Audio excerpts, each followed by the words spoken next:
Mes chers compatriotes, bonsoir. C'est toujours pour moi un plaisir de vous retrouver pour votre rendez-vous culturel hebdomadaire. Comme chaque dimanche soir, nous allons parler culture, littérature et ce soir, nous allons surtout parler histoire. Non pas parce que nous serions bloqués dans le passé, comme le prétendraient certains, mais bien au contraire parce que les questions du passé sont toujours, en vérité, des questions du présent.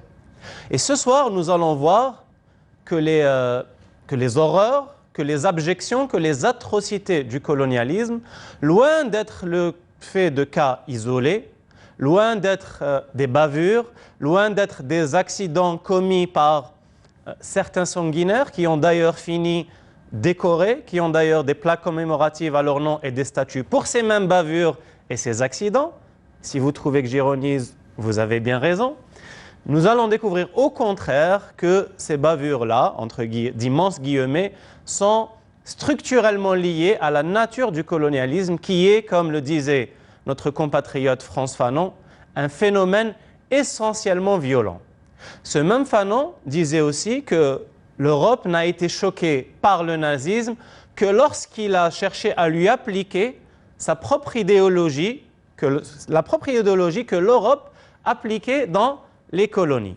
Et enfin, pour conclure avec les citations, l'excellent Katib Yassine, disait au sujet de Camus que le colon ignore le colonisé. Cependant, lorsque ce même colonisé va chercher à émerger dans l'histoire, à émerger comme sujet, le colon pris de panique court se réfugier dans les bras du fascisme. Nous allons parler de tout cela et bien plus encore. Veuillez me pardonner ce long exorde. Sans plus tarder, je vous laisse découvrir mes invités. Tout d'abord, j'ai l'immense plaisir de recevoir M. Ammar Belkhodja. Monsieur Belkhodja, bonsoir. Ravi d'être avec vous. C'est toujours un plaisir de vous recevoir, M. Belkhodja. Merci. Vous êtes écrivain, historien, docteur honoris causa de l'Université de Tiaret. Vous êtes l'auteur d'une foultitude d'ouvrages et notamment d'un ouvrage paru chez les éditions ENAG et qui s'intitule « L'affaire Hamdani Adda, brûlée vif par l'OAS ». Merci encore, M. Belkhodja, de nous faire l'honneur de votre présence. Merci, Jawad. Merci à vous. Comme d'habitude, mes chers compatriotes, j'ai toujours un deuxième invité et ce soir, il s'agit de M. Djilali Hadjbi. M. Hadjbi, bonsoir. Bonsoir. Merci de nous honorer de votre présence, M. Hadjbi. Merci de l'invitation tout d'abord. C'est un plaisir de vous recevoir. Monsieur Hadjbi, vous êtes retraité de la fonction publique. Oui. Vous êtes aussi écrivain. Vous êtes romancier, auteur d'un roman intitulé Chronique des déracinés de la Mitidja, d'un autre roman intitulé Jamila ou le temps des sarments. Vous êtes aussi nouvelliste, puisque vous avez publié un recueil de nouvelles intitulé Afin que nul n'oublie, un autre recueil de nouvelles intitulé Réminiscence, aux éditions Rafar, que nous saluons. Vous êtes auteur d'un scénario, nous aurons l'occasion d'y revenir, qui s'intitule Le bombardement de Sariyat Sidi Youssef, qui cherche encore preneur.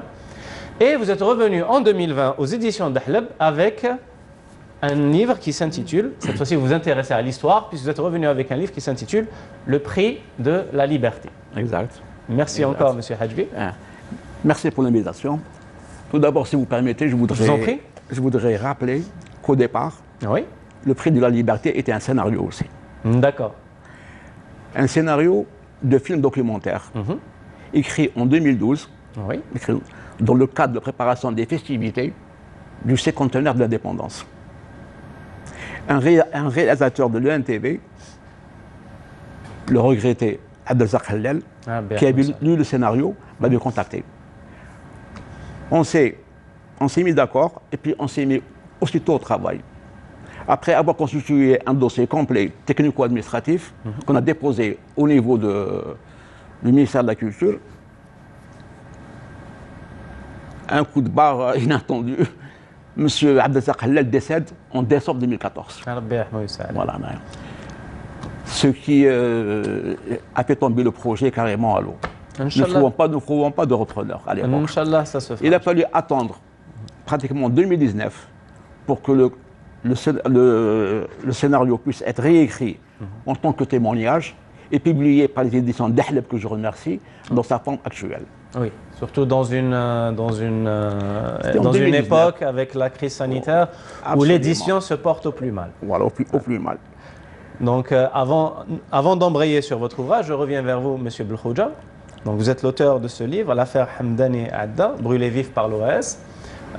Dans son ouvrage, avant d'arriver justement à l'OAS, dans son ouvrage, Monsieur Djilali Hajbi va ouvrir son récit historique sur les événements du 11 décembre.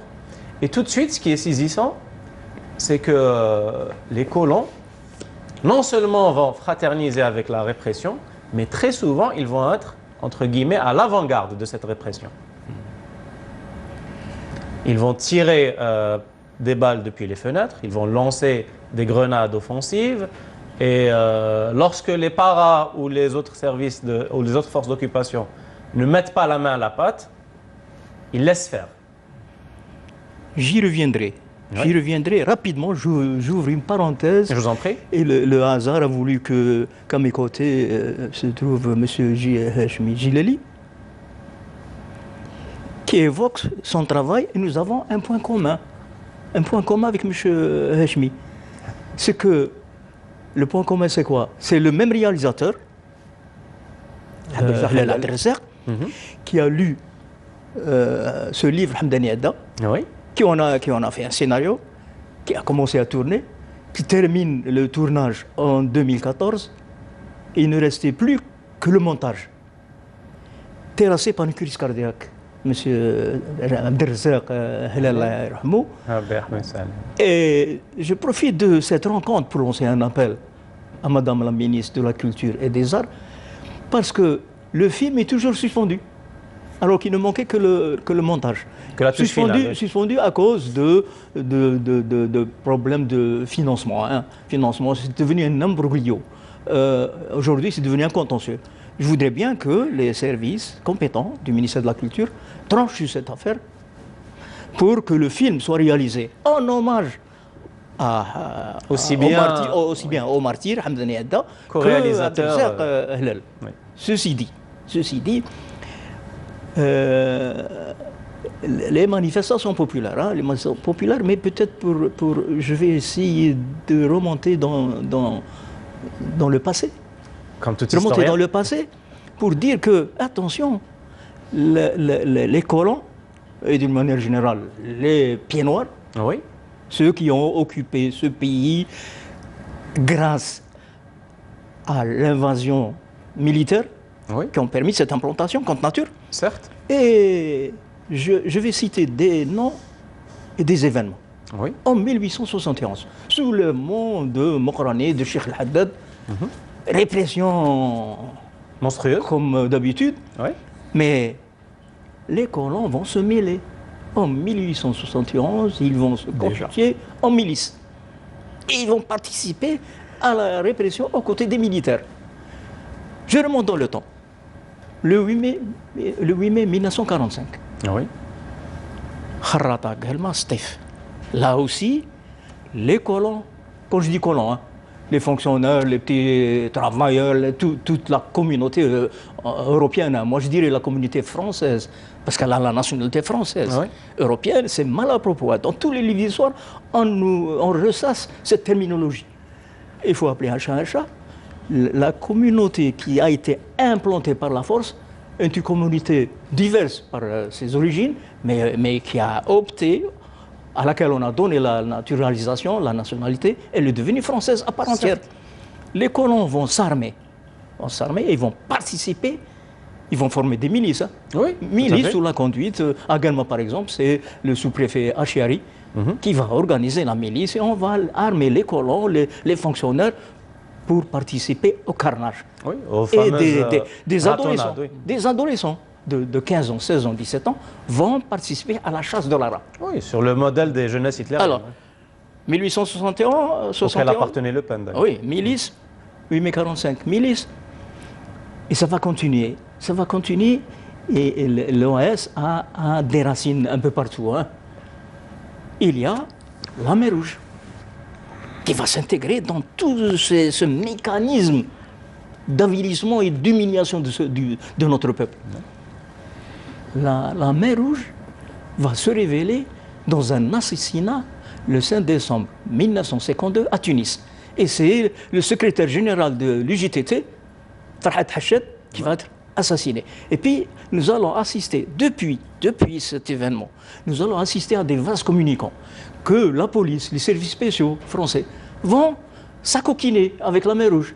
Quand le renseignement ne provient pas de la mer Rouge, il va provenir des institutions officielles françaises pour donner des noms Des cibles, de personnalités qu'il faut abattre. Et nous allons arriver à la guerre d'Algérie, évidemment, à la guerre d'indépendance, où beaucoup de personnalités, entre guillemets, hein, c'est des fascistes qui se révèlent. Hein, Voilà. qui se révèlent. Hein, Oui. et nous n'avons plus affaire à une milice, mais à une milice déguisée. Qu'est-ce que c'est? C'est les unions territoriales. Certes. C'est les unions territoriales. Tous les fonctionnaires vont enfiler un uniforme, ça devient légal, hein, milice légale. Hein, et dont certains vont participer aux côtés des tensionnaires français, militaires, Oui. vont participer aux tortures.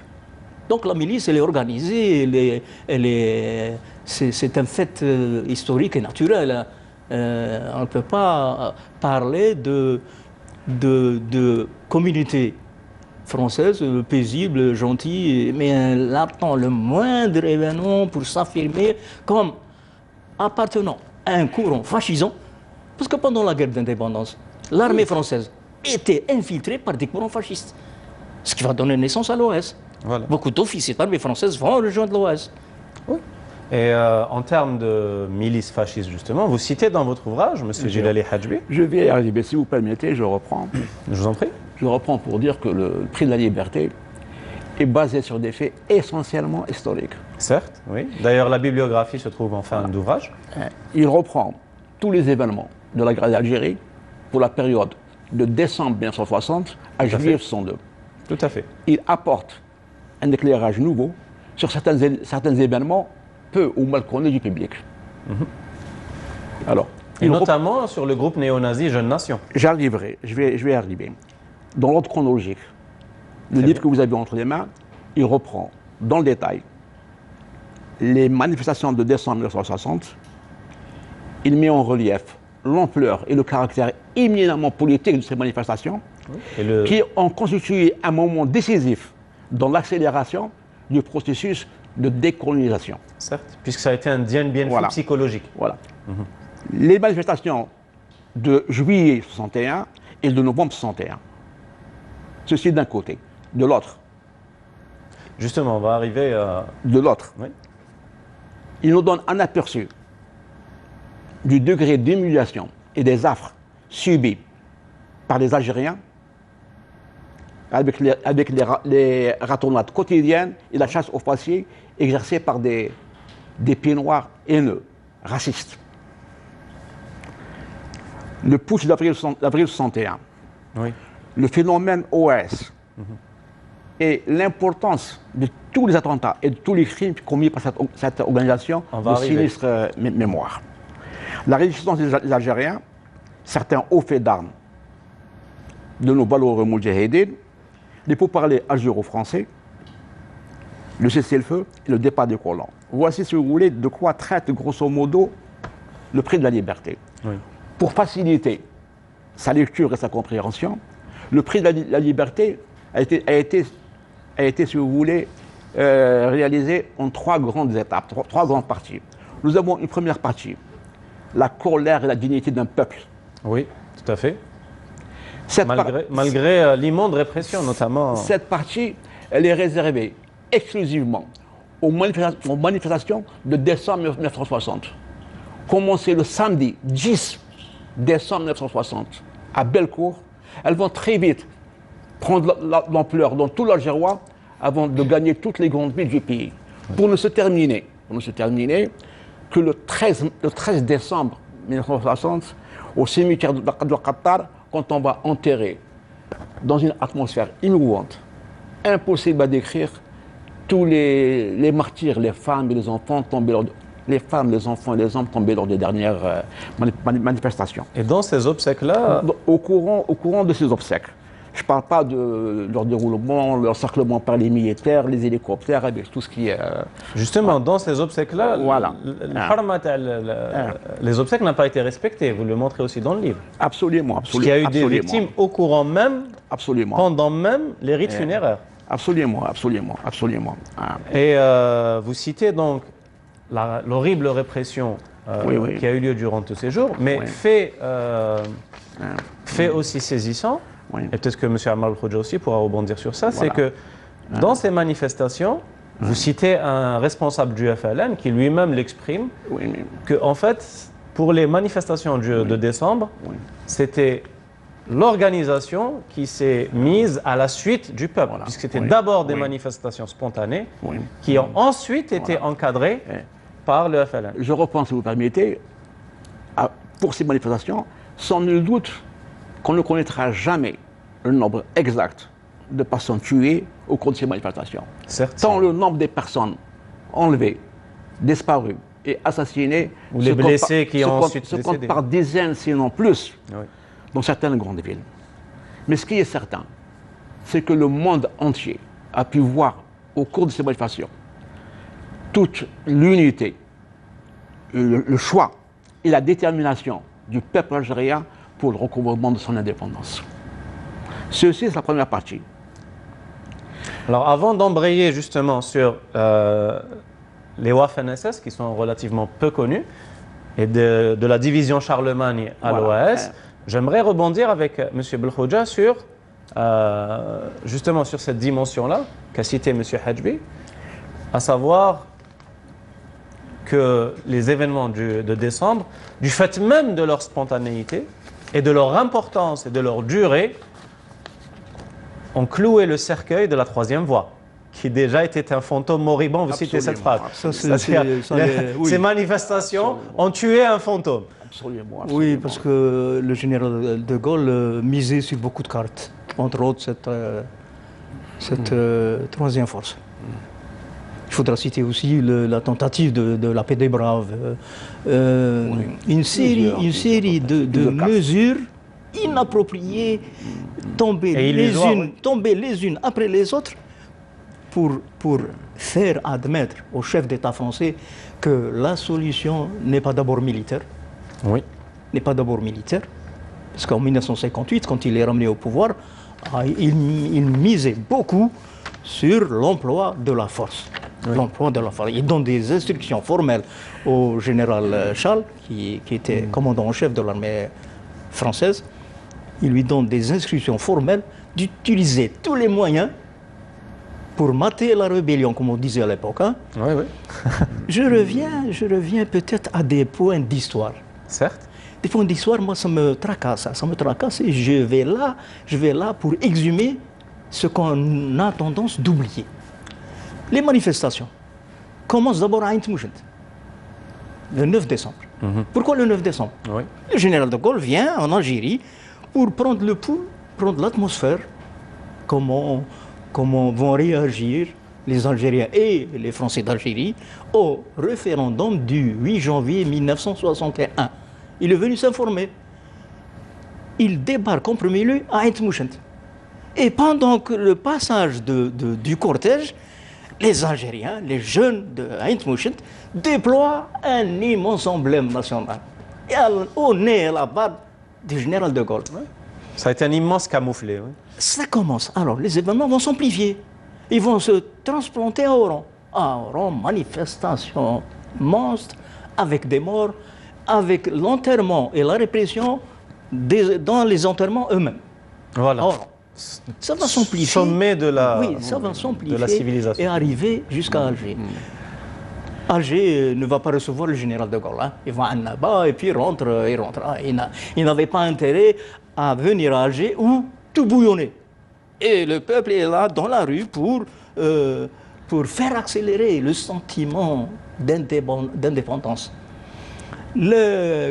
Comme vous l'avez dit, Jawed, tout à fait au début, l'armée française va tirer à bout portant. Oui. Mais les colons, les fonctionnaires de pieds noirs vont aussi intervenir à partir de leur balcon. C'est ce qui s'est passé un peu partout. Absolument. Tribunal Tiaret, D'ailleurs, on tirait sur les manifestants partout. à partir des... Des balcons, oui. Parce qu'on a fait... Avec des grenades et des... voilà. Oui. Et des balles. Il y a une complicité parce qu'on entre a l'armée fait- et le... Et les parfois, c'est les colons eux-mêmes qui prennent l'initiative. Bien sûr. Voilà, Effectivement. du tir. Bien sûr. On n'a pas épargné, quand j'évoque le 11 décembre, le 10 décembre, le 9, 10, 11, 12 jusqu'au 13 décembre, on n'a pas épargné les enfants. Oui. Quand j'évoque le 10 décembre à Bellecour, c'est une fillette de 12 ans qui est assassinée. Oui, Oui, on oui, le oui, dit. c'est mentionné dans le... on C'est le Salih dit. Awathiqi. On le Salih dit. Awathiqi. À Bab el-Oued, c'est un enfant de 7 ans, sans salle, qui va tuer par les parachutistes français. Et je profite de cette rencontre. C'est une opportunité pour moi, hein, Je vous en prie. pour évoquer toujours les événements qui risquent d'être engloutis par l'oubli. Parce que les manifestations populaires vont continuer et on va assister le 1er juillet 1961 à une grève générale suivie de manifestations populaires à Berraqi, Blida, Alger. Ah ben, c'est Avec des morts, des blessés. Absolument. C'était... Voilà. Alors, ça va continuer le 5 juillet. C'est-à-dire que les Algériens n'ont pas marchandé avec leur pays le sacrifice. Oui. Ce peuple était toujours présent sur le terrain. Et le 5 juillet 1961, c'est-à-dire quelques jours après le 1er juillet, eh ben, ça va être encore l'occupation des rues un peu partout en Algérie. Constantine Mila... C'est-à-dire, en un an, il va y avoir Oui. 3 manifestations mais- monstrueuses. Oui, la grève générale. Oui, la grève aussi. oui. Alors, Constantine, Mila, Bjeya, Alger, Alger, et puis tous les villages qui sont en bordure de la Méditerranée, c'est-à-dire Castiglione, actuellement c'est Bousmaïl, hein? Ouais. Castiglione, Foucault, tous ces villages vont manifester ce sentiment, ce sentiment patriotique pour dire les Français, c'est pas leur pays, c'est pas leur pays. Et assez de répression, nous sommes là. Alors, la répression la plus horrible, hein, ça va être à Bousmaïl. Bousmaïl, c'est tout un quartier arabe algérien hein, qui va sortir dans la rue. On ne va pas épargner les femmes. Oui. Les femmes ont été On le dit. assassinées à Bousmaïl. le dis. Donc, le 11 décembre, manifestation officiellement, hein, le 11 décembre a absorbé le 1er juillet et le 16 juillet 1961. Aujourd'hui, on célèbre uniquement les manifestations de décembre. Justement. Mais juillet 61, le carnage a continué. 80 morts, hein, un historien anglais, je crois, Alistair Horn, parle de 80 morts et plus d'une centaine de blessés. Justement. Pendant les manifestations de juillet. Justement, alors, dans la chronologie que vous employez, avant d'y revenir, M. Hadjbi, je voudrais d'abord que vous nous parliez, puisqu'on va suivre un peu la chronologie de votre ouvrage. Vous évoquez ces grèves et vous évoquez notamment cette grève et ces manifestations contre le plan de partition de l'Algérie. Voilà, justement, Voilà, le justement, juillet, je juillet, c'était voulais en contre le venir plan à de ça. partition. Oui, Je l'ai dit tout à l'heure, je vous en prie. que les manifestations de juillet et de novembre 1961 ont un caractère éminemment politique. Certes, Ce n'est pas des trucs spontanés. absolument. Et- À ce moment-là, non. Et, Oui. et ces manifestations, au cours de ces manifestations, on va découvrir les raisons, les enjeux et les partis qui s'affrontent. Oui. Vous voyez, on va. Si vous le permettez, je vais continuer. On se concerne la deuxième partie. Alors, de la division, Qu'est-ce que, voilà, de la qu'est-ce que division c'est que les Charlemagne Waffen, voilà. et ces fameux Waffen SS Oui. à la création de l'OS. Oui. Certains, Qui se- certains m'ont posé la question Juste- pourquoi ce titre? Oui. Je vais l'expliquer. Juste peut-être juste une petite parenthèse, c'est que ces Waffen-SS, pour justement cacher leur filiation nazie, Absolument. Absolument. se disait, Christian Malbos en parle dans son Voilà. fameux ouvrage, Le soldat traqué, il dit moi j'en ai rien à voir avec le nazisme, moi je me suis engagé contre le bolchevisme. Voilà. Je vais, si vous voulez, reprendre mon récit Je vous en dans prie. la chronologie des événements. Alors, dans la nuit du jeudi 30 au vendredi 31 mars 1961, Oui. le silence d'Alger il est soudain déchiré par une série d'explosions extraordinaires. Certes, oui. L'OS, cette organisation criminelle, fondée en février 1961 à Madrid, par plusieurs exilés qui vont faire partie des participants au putsch d'Alger, Oui. dont Jean-Jacques Suzuni et Pierre Lagaillarde, Oui. on faisait partie. L'objectif de cette organisation criminelle, c'est défendre la présence française en Algérie par tous les moyens, Certes. y compris le terrorisme à grande échelle. Oui. Et c'est là où... Optimata, Et c'est là où on va voir Voilà. que toutes les structures Absolument. coloniales sont gangrénées Voilà. par des... Optimata, quand les Algérois se réveillent, on trouve une nouvelle inscription sur les murs, un nouveau slogan. Oui, L'OAS frappe où elle veut, quand elle veut. oui. Malheureusement, ce n'est pas un slogan creux. C'est un Hélas, oui. slogan qui se révèle réel sur le terrain. Où elle Vu veut, le nombre quand de elle massacres, veut. le nombre de... Parce que, comme vous le révélez dans votre ouvrage, elle jouit de complicité de Je haut vais- en on bas va- de je vais- l'administration. Je vais revenir, je vais parler dans un air. Disparition d'armes dans les Absolument, SAS. absolument. Le 20, dans la nuit du 21 au 22 avril 1961, l'armée, avec à sa tête les généraux Charles, Zeller, Jouot, et en relation avec Salan qui était encore à Madrid, prennent le contrôle de toute l'Algérie. C'est une rébellion, un putsch, qui met le pouvoir central devant le fait accompli. Certes. À Paris, on comprend très vite qu'un des derniers épisodes de la guerre d'Algérie est en train de se jouer. La réponse ne se fait pas attendre. Le soir même, le général de Gaulle, revêtu de sa tenue militaire, Oui, il va avoir ce fameux discours. et derrière son bureau de l'Élysée, pour signifier à la fois l'autorité militaire et civile, va faire un de ses plus importants discours de toute sa carrière.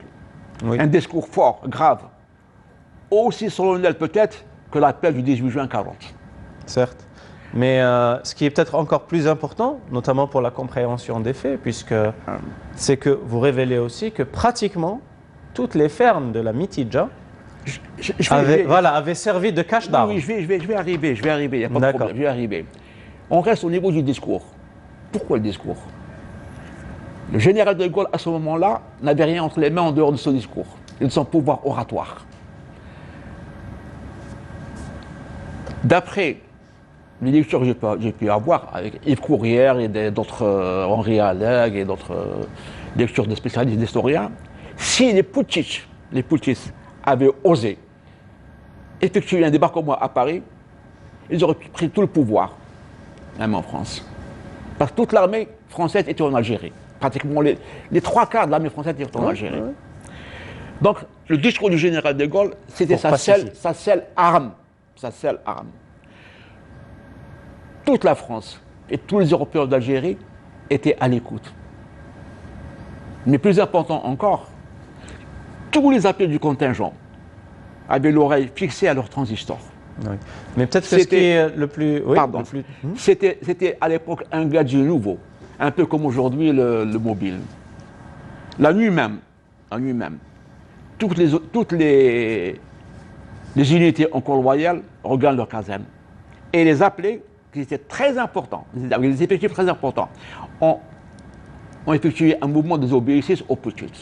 C'est l'échec du putsch d'Alger. Oui.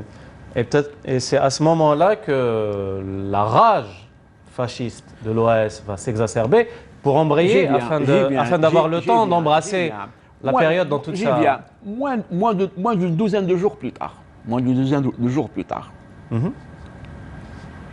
Une réunion regroupant tous les partisans de la guerre française se tient la nuit dans le plus grand secret. Oui, présidé par Salan. Oui. Dans une des fermes de la Mitidja.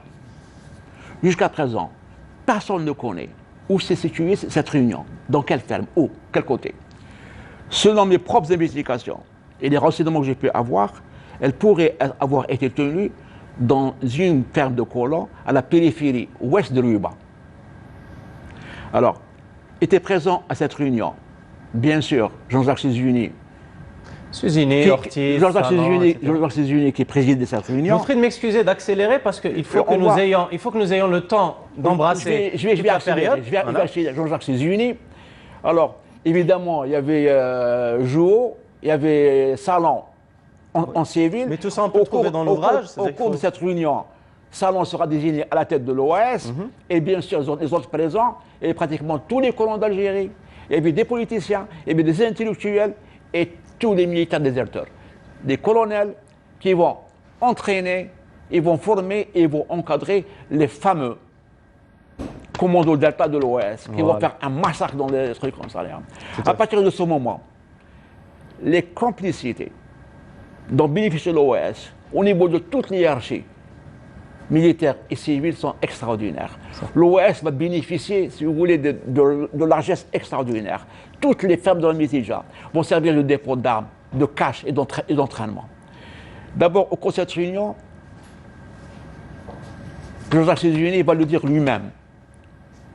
Nous liquiderons toute personne qui s'opposera à notre projet, qui nous barrera la route. Et il va conclure que nous sommes en mesure de jeter 10 fois plus de bombes que le FLN. Tuer en un jour 10 fois plus que le FLN en tuera en une année. Oui. Voilà qui conclut, si vous voulez, cette fameuse réunion. Ce qui va, excusez-moi M. Hadjbi, mais je reviens d'abord à M. Belkhodja, ce qui va nous donner l'affaire Hamdani Adda. Oui. Parmi les nombreuses victimes de la longue, monstruosité fasciste, la liste est longue, hein, les méfaits, les forfaits, les femmes de ménage abattues, les bombes. Oui. Mais je reviens toujours aux manifestations de juillet 1961. Oui. On n'a pas épargné les enfants. Il y a eu Contre le plan de partition de De Gaulle. Maghraoui, âgé de 10 ou 12 ans, est tué à Diyar Mahsoul, le 5 juillet 1961. Et à Castiglione, actuellement Bousmaïl, c'est une enfant de 12 ans qui va tuer parce qu'elle portait l'emblème national. C'est Nadjia Khouja, 12 ans, assassinée. Avant d'arriver à l'OAS et l'affaire Hamdani Adda, l'OAS est en définitive la résultante de tout un processus. Et pendant la guerre d'Algérie, le début de la guerre d'indépendance, beaucoup de formations, on va assister à la création de beaucoup de formations qui portent le germe du fascisme. Alors Jean-Jacques Suzini à la tête des étudiants, Ortiz, un barman du forum, hein, un agitateur notoire, Oui, tout à fait. haineux des Arabes, des Algériens.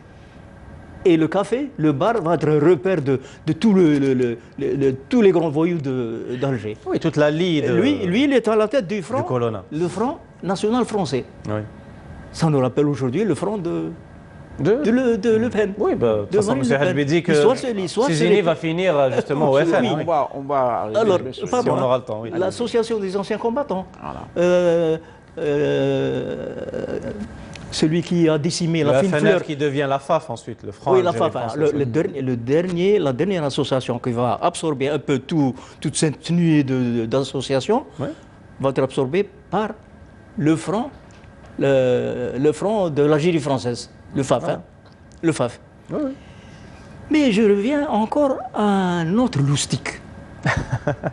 C'est partisan invétéré de l'Algérie française. C'est Jacques Soustelle. Oui. Qui, en 1955, était gouverneur général. Certes. Et comme l'avait précédé le sous-préfet de Guelma, André Achari, il va donner des instructions, des ordres formels. Il va armer la milice à Skikda. Pourquoi Skikda en 1955? Il y a eu ce soulèvement initié par Ziroud Youssef. Il va donner le feu vert à l'armée d'occupation, mais aussi à la milice, aux colons, qui leur dit vengez vos morts, vengez vos morts. Ils vont se terminer par un hécatombe. 12 000 Algériens vont périr les jours qui ont suivi le 20 août 1955. C'est-à-dire qu'il y a une réelle continuité. Oui, alors, le FAF. Mais ce germe du fascisme, il va naître en mai 1958. Les fameux comités de salut public qui vont introduire le général de Gaulle à la tête de l'État français et qui va promettre tant de choses aux pieds noirs. Il va y avoir un autre coup de force, janvier 1960. Le 24 janvier 1960, c'est les barricades. Les barricades avec la Gaillarde, avec toute cette faune qui est... C'est le bon terme. Toute cette faune à laquelle on a inculqué que l'Algérie, c'est leur propriété. Oui. Et que leur occupation est éternelle. Oui. Et que les Algériens Sont des bêtes de somme. n'avaient aucun droit sur cette patrie. Ils font sur cette partie patrie. du paysage. Oui. Voilà. Alors, l'affaire Hamdani Edda, Monsieur Hilal Abdelrazak, on a fait un scénario. Pourquoi l'affaire? Parce que c'est une affaire qui a fait couler beaucoup d'encre, qui a même traversé la Méditerranée. Et Jacques Vergès, Ben Abdallah Abd Samad et Mourad Siddiq, trois avocats de renom, Certes. qui prennent en charge la défense des réseaux FLN, Oui. ont pris en charge l'affaire Hamdani Edda, parce qu'il a été trahi. On lui a donné, un colonel français avait donné sa parole à Hamdani Edda pour négocier sa reddition, parce qu'il était à l'intérieur d'une grotte. Et il lui a écrit un mot que vous serez considéré comme un prisonnier de guerre. oui.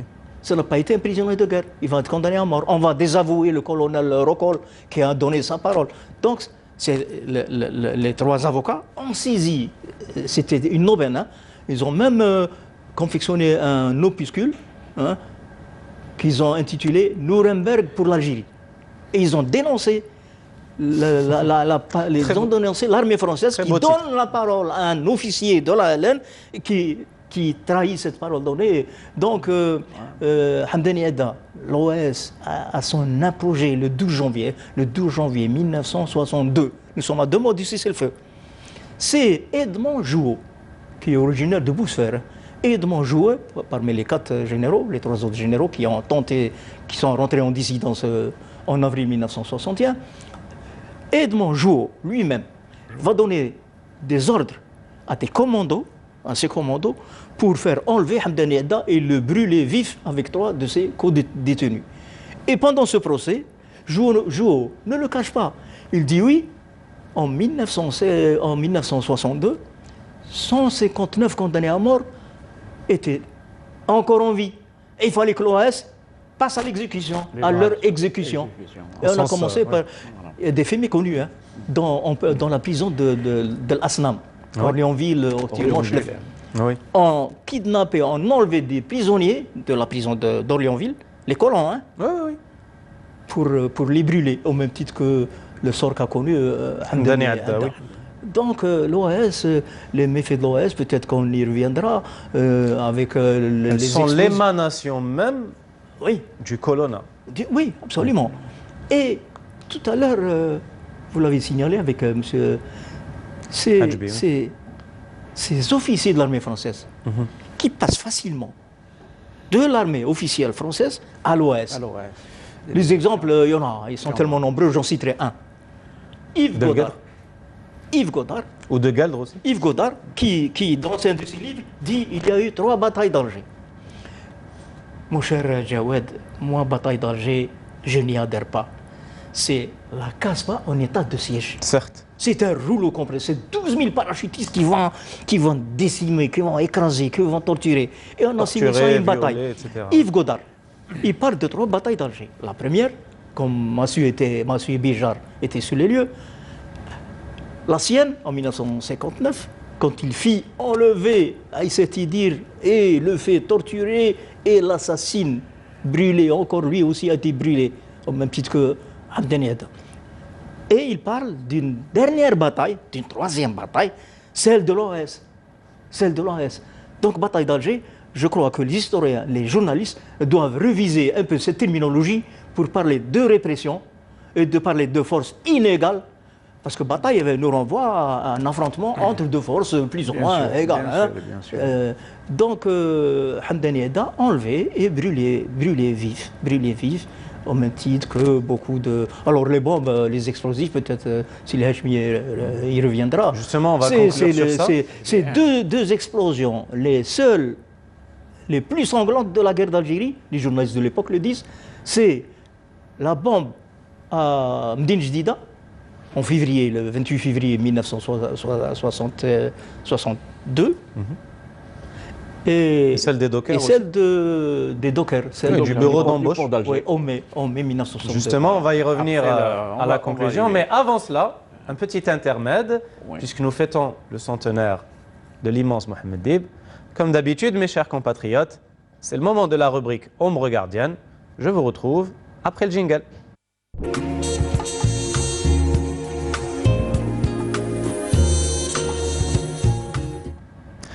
Ce soir, mes chers compatriotes, je vous propose de redécouvrir avec moi un passage de l'incendie, de la trilogie Algérie, où Hamid Sarraj, arrêté, va découvrir, à l'instar de nombreux compatriotes à l'époque, que les droits de l'homme, ainsi que le disait Abdelkader Gouchen lors de l'émission précédente, que les droits de l'homme n'ont pas lieu aux colonies, que les colonies ne sont pas concernées. Je vous laisse redécouvrir.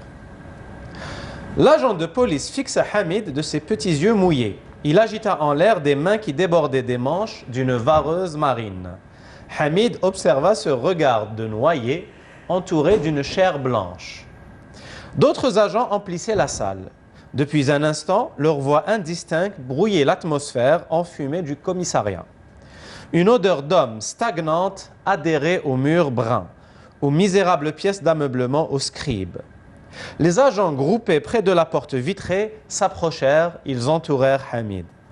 Il en vint d'autres du fond de la salle. Hamid vit le chiffre de l'agent. Pour le reste, il ne parut point s'apercevoir de sa présence. Bientôt, il fut encerclé par une quantité d'agents. Il en examina quelques-uns sortis de l'ombre. Il les reconnaissait pour les avoir croisés plusieurs fois dans la rue. À cet instant, l'impression paralysante de certains rêves l'enveloppa. Ce fut comme si l'air eût été d'un poids infiniment lourd. Non qu'il les craignît, c'était plutôt de la répugnance. Dans ses visages, quelque chose était mort. Le chiffre parlait depuis quelque temps, ses collègues se pressaient autour de lui, le chiffre continuait de palabrer. Hamid n'écoutait pas. En lui se dressait une muraille.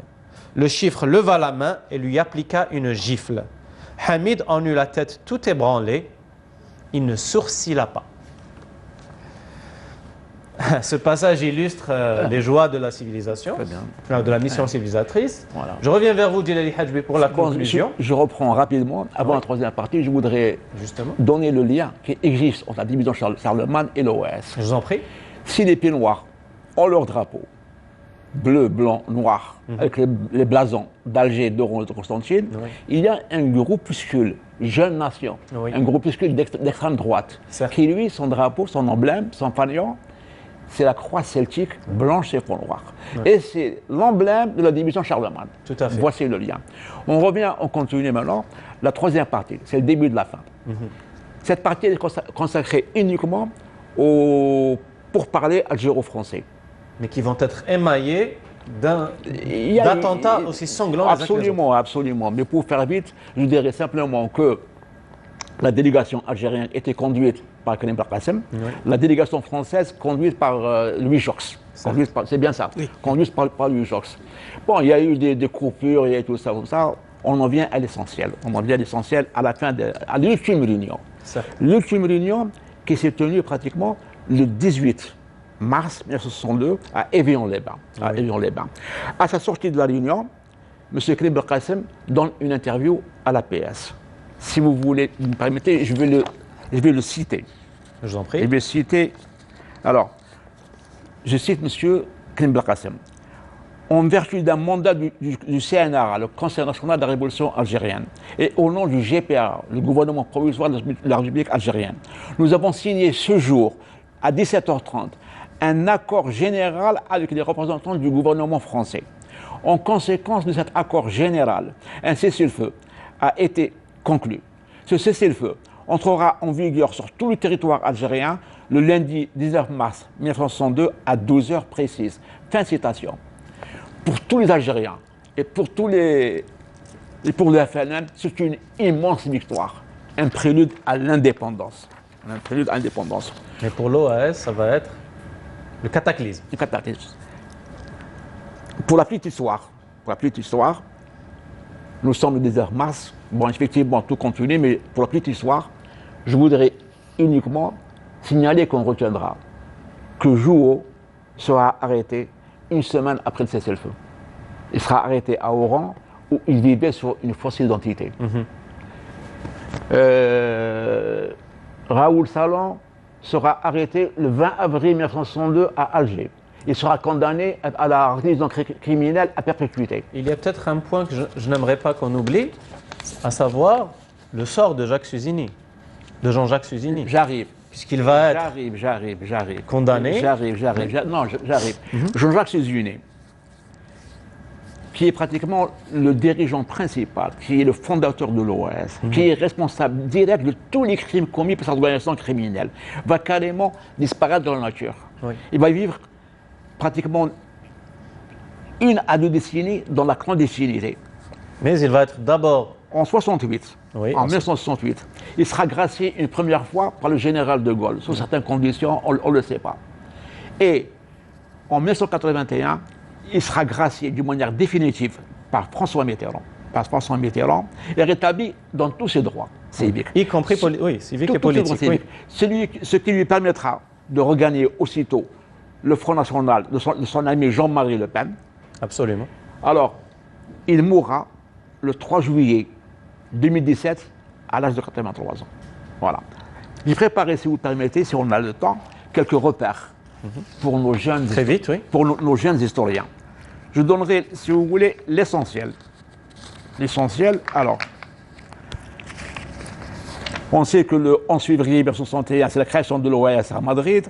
Le 30 mars 1961, entrée en scène de l'OAS dans la guerre d'Algérie par une série d'explosions. Le 21-22 avril, c'est le putsch d'Alger. Le 20 mai 1961, ouverture officielle des négociations d'Évian.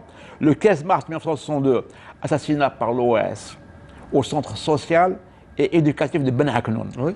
De 6 dirigeants du centre social, Y dont compris l'ancien instituteur et écrivain. Mouloud Faraon.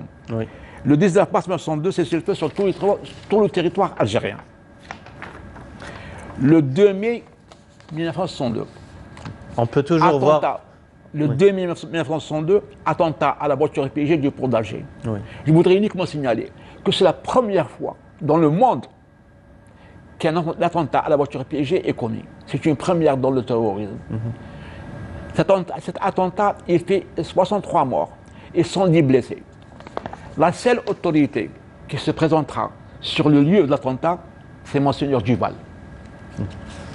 Tous les blessés seront transférés dans les cliniques secrètes du FLN au niveau de la Casbah, et Monseigneur Duval va envoyer pratiquement toutes les sœurs de la charité dont il peut disposer à Alger pour aider les infirmières du FLN à soigner les blessés. Et on peut voir jusqu'aujourd'hui, Voilà. dans les arrêts du champ de manœuvre, la stèle commémorative Oui. de cet événement. Oui. À la mémoire de ces martyrs. Voilà. Donc, le 10 et le 11 mai 1962, assassinat à Alger, le 7 septembre des ménages, d'une balle dans la nuque, et le lendemain, de 15 femmes assassinées de la même manière à Oran. Oui.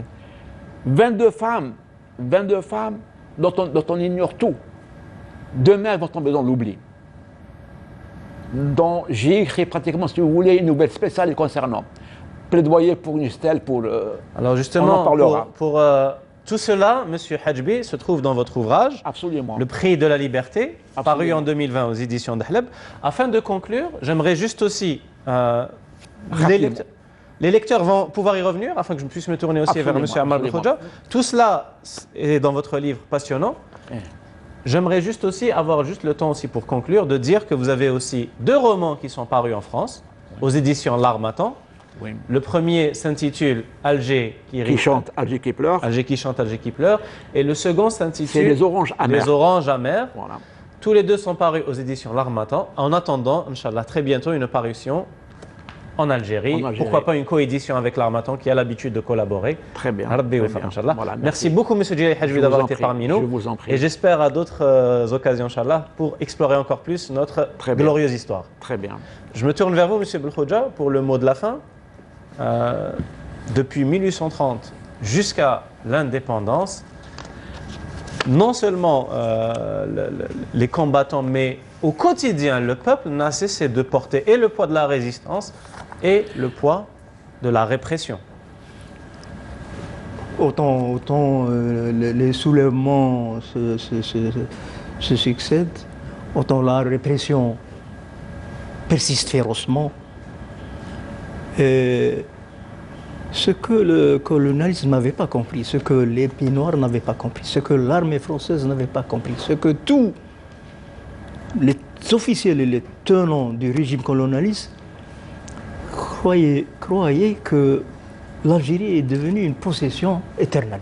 Oui. Et que les Algériens Et que les Algériens avaient accepté leur sort. Quand les colons s'installaient pendant les premières années en Algérie, ils correspondaient avec leur famille qui les laissait en France. Qu'est-ce qu'on leur disait? On leur disait, nous découvrons un très beau pays. Seulement, il y a trop d'Arabes dedans. Nous étions encombrants. Ah oui. Ce n'est pas cette communauté qu'on a installée par la force chez nous qui était encombrante pour nous. Oui. C'est nous encombrants. Je reviens peut-être rapidement, que Oran est devenu un peu le bastion de l'OAS.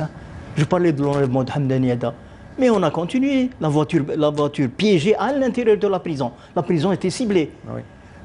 Un véhicule piégé, l'empoisonnement par le café, par l'absorption de café. Heureusement qu'on s'est aperçu. Donc Edmond Jouot a fait d'Oran et de sa région, parce que le deuxième bastion de l'OAS, c'est aussi Moussa Ghanem. Et les tueurs de l'OAS, par exemple chez nous à Tiaret, il n'y a pas eu de crimes commis par l'OAS. Mais les pieds noirs rejoignaient Oran pour commettre les attentats. Oui. Ceux de Saïda, ceux de Sidi Belab, Oui, pour des raisons de structuration. Oui. Alors, pendant la voiture piégée du port, est-ce qu'il y avait des snipers qui tiraient sur les secouristes? Voilà. Il y avait des assassins de l'OAS qui poursuivaient les blessés jusqu'à l'hôpital pour les achever. Pour les achever. D'ailleurs, voilà, et qui tuaient les gens à l'hôpital. À l'hôpital. Monsieur le Hajbi On le a mentionne achevé aussi. des malades à la clinique Beaufraisier. Absolument. Et d'autres encore. 9 malades assassinés froidement sur leur lit par l'OAS. Et avant l'OAS, les Pieds Noirs eux-mêmes, lors des manifestations de décembre, allaient récupérer les blessés qui avaient le malheur de s'adresser à l'hôpital ou au dispensaire pour les achever. Je reviens à la pensée. Pour les lyncher. Oui, je reviens à la pensée, vous avez ouvert le débat, par les pensées de Frantz Fanon.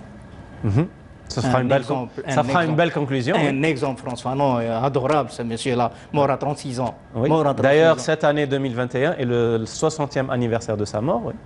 Mais, à part Fanon, c'est Aimé Césaire Aussi. qui a dit que le colonialisme décivilise aussi bien le colonisateur que le colonisé. Certes. Et qui a dit, vous l'avez précisé tout à l'heure en préambule, Aimé Césaire, dans le discours sur le colonialisme, il dit il y a eu trop de tapage autour de la Deuxième Guerre mondiale et on n'a pas cessé de culpabiliser Hitler. Pourquoi? Aimé Césaire nous donne la réponse.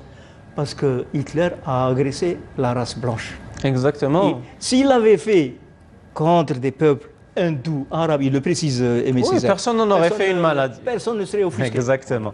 Merci beaucoup, Monsieur Belkhodja. Je précise que vous avez une actualité puisque vous avez 2 ouvrages qui sont récemment parus. Le rail en question et Mise au point. Oui. Merci encore. Je rappelle aussi votre ouvrage, L'affaire Hamdani Adda, brûlée vive par l'OAS, aux éditions ENAG. Merci encore, Monsieur Belkhodja. Merci, Monsieur Djilali Hajbi. Quant à vous, mes chers compatriotes, merci d'avoir été avec nous pour ce rappel que la révolution algérienne est, sinon la plus glorieuse du moins, l'une des plus glorieuses révolutions de l'histoire. Elle est la seule à avoir mis fin à une colonisation de peuplement. Elle est aussi la seule à avoir porté le feu au pays de l'ennemi grâce à la Fédération de France du FLN. Mais ça, ce sera le sujet d'une autre émission, Inch'Allah. À très bientôt.